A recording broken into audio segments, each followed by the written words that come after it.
ফেসবুকে ছবি পোস্ট করে ৪৮ বছর পর মায়ের হারানো বান্ধবীদের খুঁজে পেয়েছেন খালেদ মাহমুদ খান সোহাগ নামের এক যুবক। বাংলাদেশের দুষ্প্রাপ্য ছবি সমগ্র নামের একটি গ্রুপে মায়ের বান্ধবীদের প্রায় ৫০ বছর আগে তোলা দুটি ছবি পোস্ট করেন সোহাগ।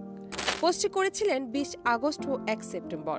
এর ৩ থেকে ৪ দিনের মধ্যেই খুঁজে পান মায়ের সেই হারানো বান্ধবীদের।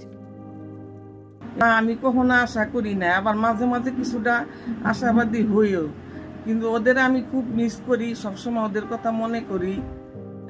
জানা যায় ছবিটি ছিল ১৯৭৪ সালের। পোস্টের ছবিতে থাকা সেলিনা, নার্গিস, নীলু, শিরিন, পপি ও রোজিনা তখন একাদশ শ্রেণীর শিক্ষার্থী, পড়তেন ঢাকার ইডেন কলেজে। বান্ধবীরা মিলে গ্রুপ ধরে একদিন চলে গেলেন ঢাকার গ্রিন রোডে থাকা তৎকালীন মোনালিসা স্টুডিওতে। এরপর ১৯৭৭ সালে বিয়ে হয়ে যায় নাজমা পারভীন ওরফে রোজির।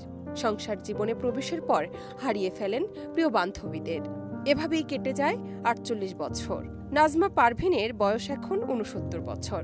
অবসর সময়ে অ্যালবামে থাকা পুরনো সেই ৫০ বছর আগে স্টুডিওতে তোলা সাদা কালো ছবি দেখেন রোজি। পাশাপাশি ছেলে খালেদ মাহমুদ খান সোহাগকেও দেখান ছবিগুলো। নাজমা পারভীনের ছোট সন্তান সোহাগ বাংলাদেশের দুষ্প্রাপ্য ছবি সমগ্র প্ল্যাটফর্ম সম্বন্ধে জানতেন। মায়ের ইচ্ছে পূরণ করতে সোহাগ ৪৮ বছর আগের সেই পুরনো ছবিটি পোস্ট করেন। এরপর পোস্ট থেকে ৩ থেকে ৪ দিনের মধ্যেই খুঁজে পান নীলু, পপি, গনি সাহেব নামে পরিচিতজনদের।